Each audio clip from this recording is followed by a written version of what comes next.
We have a tool that everybody uses, whether they recognize it or not, and we call it environmental scanning. So we have what is called passive scanning and proactive scanning. So passive scanning is you realize, hey, gas prices are down, or hey, the market is up. And we don't really look into why. We just realize it as it happens. We're not proactive, we're passive. Proactive means we're looking into why. We're trying to get ahead of it. We're trying to predict what's going to happen. So if we're paying attention to gas prices, well, we can look at the oil futures index on our stock prices or in our markets. If we can see that our oil futures are going down, we can predict that oil prices or fuel prices at the pump are going to go down. Because we're proactive, we're trying to reach out and see what's going on.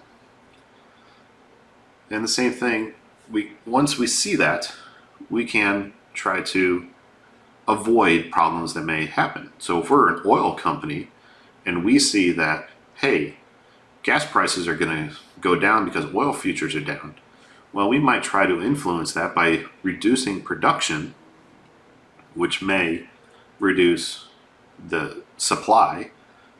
And if demand stays the same, if you guys have taken your economics classes, that should increase the overall price, where that intersection of supply and demand, that should increase.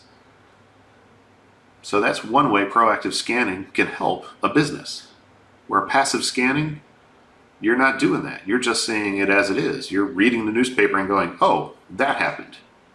Where proactive, you're seeking out the information. Well, passive, that information is smacking you in the face. So with proactive scanning, we're scanning our environment. We're scanning our internal environment, which is internal to our company, and we're scanning our external environment, external to the company. So our internal environment, we're analyzing ourselves. We're analyzing our strengths and weaknesses. The external environment, we're looking at our competitors, our customers, our suppliers, the technology that's out there. We're looking at the political environment, the economic environment, legal, and the socio-cultural environment. All of those areas play a huge impact on business. So if you're in a foreign country, pick a country that pops into your mind. What is their political structure? How is that going to impact a United States company in their country? If you're a United States company and you're in a country that's threatening to nationalize your industry, well, what is your company going to do to minimize the impact if that does happen? And if that does happen, are there any legal recourse that you can do?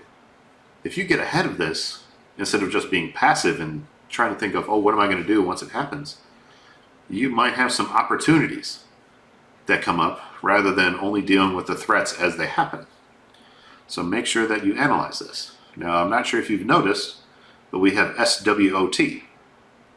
So if you've taken your management course already, you should have came across the SWOT analysis, SWOT analysis.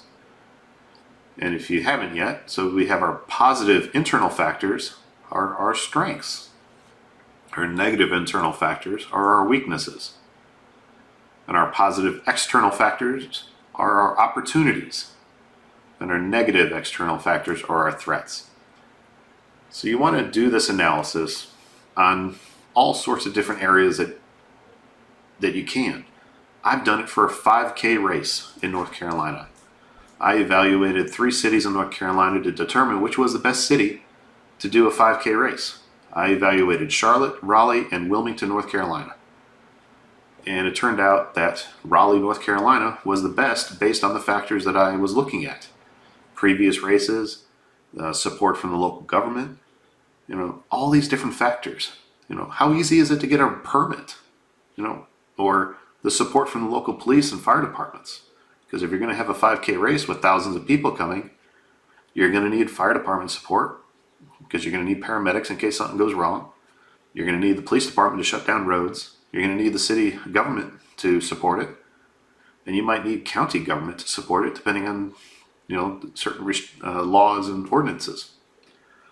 So all these factors, if you can think of it, put it in the analysis, because that little detail can make the huge difference.